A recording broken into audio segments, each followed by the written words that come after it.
Good morning বন্ধুরা, সবাই কেমন আছো? আশা করি সবাই খুব ভালো আছো। আমি খুব ভালো আছি। সুপর্ণাস ব্লগে তোমাদের সবাইকে অনেক ভালোবাসা ও শুভেচ্ছা জানিয়ে আজকে আমি আমার সুন্দর সকালটা শুরু করতে চলেছি। দেখো, আমাদের গাছে ফুল পুরো একদম ভরে গেছে, আর এই ফুলটা দেখতে খুব সুন্দর।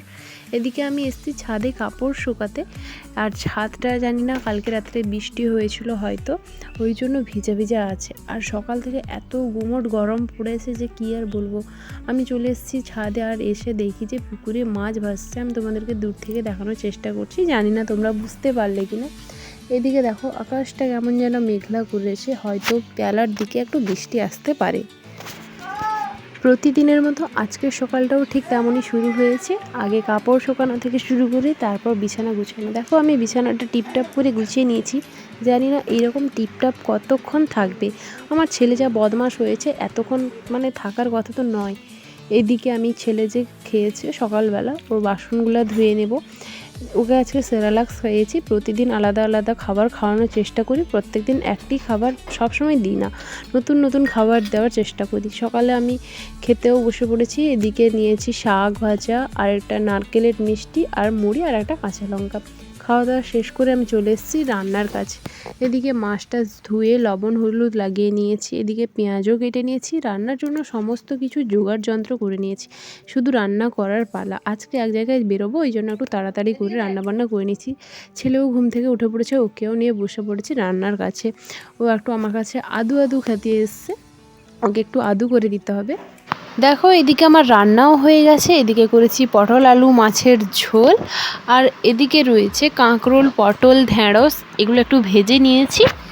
আর চলো দেখাই, এদিকে রয়েছে সবজি একটা মিক্স ভেজের মতো চচ্চড়ি টাইপের, আর এটা হচ্ছে মাছের ডিমের বড়া। আর খুব কিছু রান্না করিনি, মাত্র 4 জন বাড়িতে আছি, ব্যাস এইটুকুই হয়ে যাবে।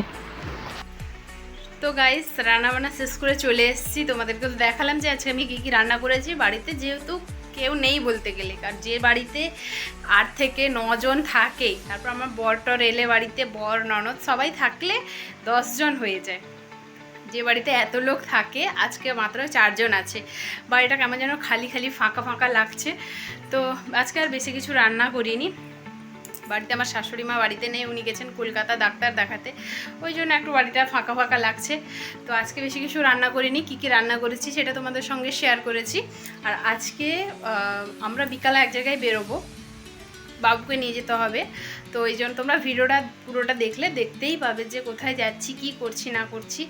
তো চলো, এখন আমি স্নান টান করবো, তার আগে আমি বাবুকে স্নান করাবো। এই দেখো কীরকম হচ্ছে ও, এই যে বসছে স্নান করার জন্য। তো চলো, ওকে স্নান টান করিয়ে এবার আমি স্নান করব। একদম ঘেমে গেছি, ভীষণ গরম পড়েছে আজকে। কেমন যেন এই বুঝি বৃষ্টি চলে আসবে ওই রকমই লাগছে। তো চলো, ভিডিওটা এখানেই শেষ করছি। আমার ছেলের চুলের অবস্থা দেখো, পুরো মেয়েদের মতো হয়ে গেছে, একদম ঠোঁটে ছুঁয়ে যাচ্ছে, এত বড় চুল হয়েছে। চলো তোমাদেরকে দেখাই। এই দেখো, মানে সবসময় চুলটা বেঁধে রাখতেই হয়, এমন অবস্থা হয়েছে। স্নান করে তো আমি চলে এসেছি, এদিকে বসে গেছি বাদাম খেতে, যেটাকে আমরা বলি টাইম পাস বলে যাকে চিনি। আর আমাদের এদিকে এই বাদামের চাষও হয়। তো আমার শাশুড়ি মা এটা ভেজে রেখেছিলেন, ওটা আমি খাচ্ছি।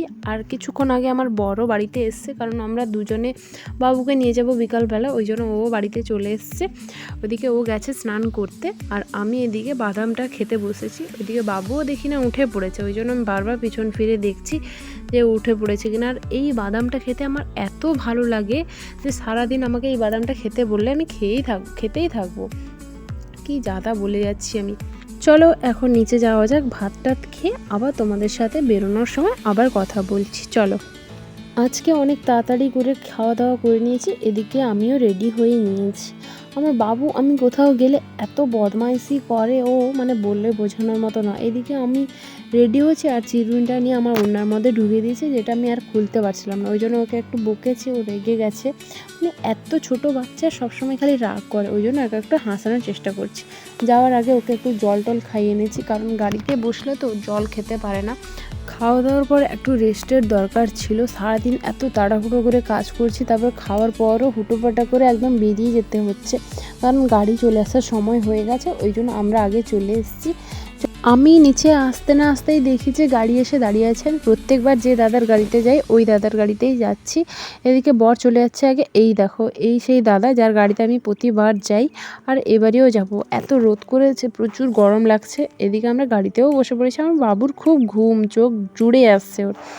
বজরংবলীকে প্রণাম করে একদম আমাদের যাত্রা যেন শুভ হয়, আমরা বেরিয়ে যাচ্ছি।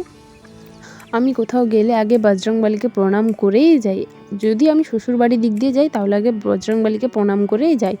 তো চলো, এটা হচ্ছে আমাদের গ্রামের শিব মন্দির। আমাদের বাড়ি থেকে শিব মন্দির খুব একটা তো দূরেই না, তোমরা সেটা সবাই জানো, একদম কাছে বাড়ি থেকে।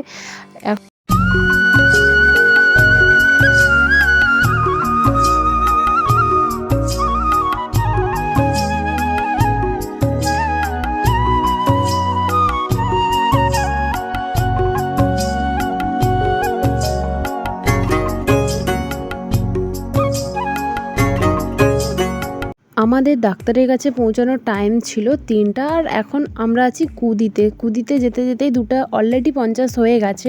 আর আমরা পৌঁছাবো হয়তো 3টা 15-20 এরকম হয়ে যাবে। যেতে যেতে আমার বাবু তো ঘুমিয়ে পড়েছে, ও এক ঘুম দিয়ে নিল গাড়িতে, কারণ ও এই সময় তো বাড়িতে ঘুমায় খাওয়ার পর, ওই জন্য গাড়িতেও ঘুমিয়ে নিল। এই দেখো দূরে একটা ফুলের গাছ দেখেছি, কাগজের ফুল যেটাকে আমরা বলি, দারুণ হয়েছে। যাওয়ার সময় দেখতে পেলাম স্মার্ট বাজার, আসার সময় স্মার্ট বাজারে যাব। অনেক কাজ আছে স্মার্ট বাজারে, অনেক বলতে কিছু জিনিস নেওয়ার আছে, ওই জন্য স্মার্ট বাজারে একটু যেতেই হবে। আর এই রাস্তাটা আজ 2 বছর ধরে আমার কাছে খুব চেনা। আর এই যে গলিতে, এটা হচ্ছে ডক্টর স্বপন সামন্তের চেম্বার। এই গলিটা আমার কাছে খুব চেনা, কারণ আমার বাবু এই নার্সিংহোমে হয়েছিল, স্বরূপানন্দ নার্সিংহোম, ওই জন্য একটু তোমাদেরকে দেখিয়ে নিলাম। বলতে বলতে চলে এসেছি ডক্টরের কাছে। আমি আজকে এসেছি বাবুকে ডক্টর দেখাতে, কারণ ওর একটু ঠান্ডাও লেগেছিলো, ওই জন্য ওকে একটু দেখাতে এসেছি। আর অনেক দিন ওর চেক আপ হয়নি, প্রায় 1-1.5 মাস হয়ে গেল চেক আপ হয়নি, ওই জন্য ওকে একটু চেক আপেও নিয়ে এসেছি। আমি আমার বাবুকে যে ডক্টরকে দেখাই উনি হচ্ছেন ডক্টর শঙ্কর নারায়ণ মিশ্র।